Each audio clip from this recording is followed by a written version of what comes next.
2023లో పోరాడి విజయం సాధించిన కాంగ్రెస్కు 2024 ఎన్నో సమస్యలతో స్వాగతం పలుకుతోంది.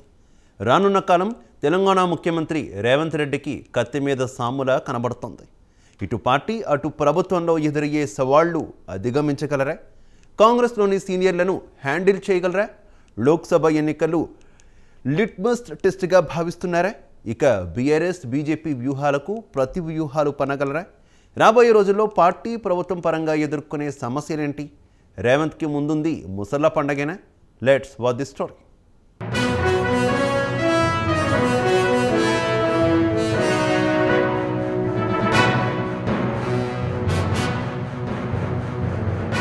సీఎం అయిన తర్వాత రేవంత్ కొన్ని గత ప్రభుత్వ వైఫల్యాలు, అవకతవకలపై బీఆర్ఎస్ పార్టీని ఉద్దేశించి మాట్లాడుతూ ఇప్పుడేముంది, ముందుంది ముసళ్ల పండగ అని వ్యాఖ్యానించడం సంచలనంగా మారింది. ఇప్పుడు పార్టీలో సీనియర్లను తట్టుకుని రాబోయే లోక్సభ ఎన్నికలు ఎదుర్కోవటం రేవంత్ రెడ్డికి కత్తి మీద సాములా ఉందని విశ్లేషకులు అభిప్రాయపడుతున్నారు. ఈ నేపథ్యంలో రేవంత్ కి కూడా ముందుంది ముసళ్ల పండగ అన్నట్లు పరిస్థితులు ఉన్నాయని రాజకీయ పరిశీలకులు చెబుతున్నారు. 2024లో తెలంగాణ కాంగ్రెస్ ఎన్నో సవాళ్లను ఎదుర్కొనే అవకాశాలు కనిపిస్తున్నాయి. లోక్సభ ఎన్నికల తర్వాత కీలకమైన పరిణామాలు చోటు చేసుకోనున్నాయి. కలిసి నవశకం నిర్మిస్తామంటూ భట్టి విక్రమార్క, కోమటిరెడ్డి వెంకటరెడ్డి ఇద్దరూ కలిసి దిగిన ఓ ఫోటో సోషల్ మీడియాలో ఇప్పుడు వైరల్ అయింది. దీన్ని కోమటిరెడ్డి వెంకటరెడ్డి అఫీషియల్ హ్యాండిల్లోనే వేసుకున్నారు. దీన్ని చూసి కాంగ్రెస్ నేతలు వీరిద్దరూ కలిసి ఏదో చేస్తున్నారని గుసగుసలాడుకోవటం ప్రారంభించారు. బీఆర్ఎస్ నేతలు కూడా ఇలాంటి ప్రచారాలను ప్రారంభించారు. మరోవైపు ఖజానా ఖాళీ అయింది.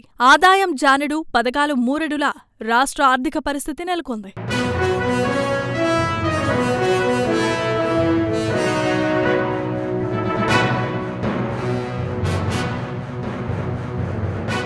కాంగ్రెస్లో ఏదైనా జరగొచ్చని గతంలో జరిగిన అనేక పరిణామాలు నిరూపించాయి. 2024లో ఇంకా ఊహకు అందని కీలకమైన మార్పులు చోటు చేసుకునున్నాయి. ఇవి అంచనా వేయలేం. జరగబోయే రాజకీయ పరిణామాల ఆధారంగా రాజకీయ నేతల వ్యూహాలు మారిపోయే అవకాశం ఉంది. వీటన్నిటికీ లోక్సభ ఎన్నికలే వేదిక కానున్నాయి. అంతేకాకుండా కాంగ్రెస్ లాంటి అతి ప్రజాస్వామ్యం ఉన్న పార్టీలో ఇంటి పోరును తట్టుకోవటం చాలా కష్టం. వైఎస్ లాంటి నేతకే సీఎంగా కుదురుకోవటానికి 5 ఏళ్లు పట్టింది. ఈ క్రమంలో రేవంత్ ఇంట గెలవగలరా అనే చర్చ రాజకీయ వర్గాల్లో జరుగుతోంది. తెలంగాణ రాజకీయాల్లో 2023 గుణాత్మక మార్పులు తీసుకొచ్చింది. ఇలాంటి మార్పులు రావటం అసాధ్యమని అనుకున్నా అనేక మందికి ప్రజాస్వామ్యంలో ఏదైనా సాధ్యమేనని నిరూపించింది. బాహుబలి వంటి నేతల్ని ఢీకొట్టేవారే లేరని చెప్పుకున్న మాటలు తప్పని తేలిపోయాయి. అయితే తెలంగాణ రాజకీయాల్లో ఈ మార్పులు రాత్రికి రాత్రే రాలేదు. అలాగని ఏకపక్షంగా ఎన్నికలు జరగలేదు. 2023 జనవరిలో ఉన్న వాతావరణం ఆగస్టుకు వేరేలా మారిపోయింది. నవంబర్ వచ్చేసరికి పూర్తిగా ఏకపక్షమైపోయింది.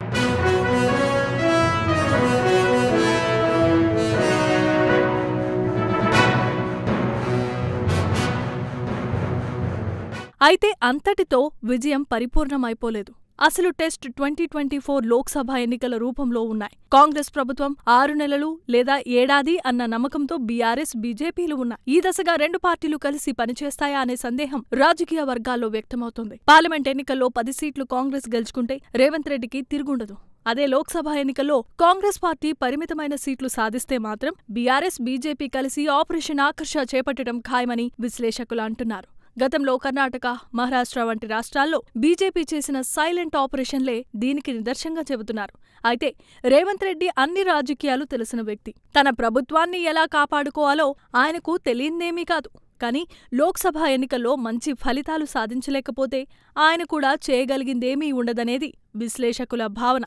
భట్టి, కోమటిరెడ్డి లాంటి సొంత నేతలు చేసే రాజకీయాల్నే ఎదుర్కోలేరు అనేది కూడా చర్చ జరుగుతోంది. దీంతో రేవంత్ ఇంట గెలిచి రచ్చ గెలుస్తారా అనేది తెలియాలంటే లోక్సభ ఎన్నికల వరకు వేచి చూడాల్సిందే.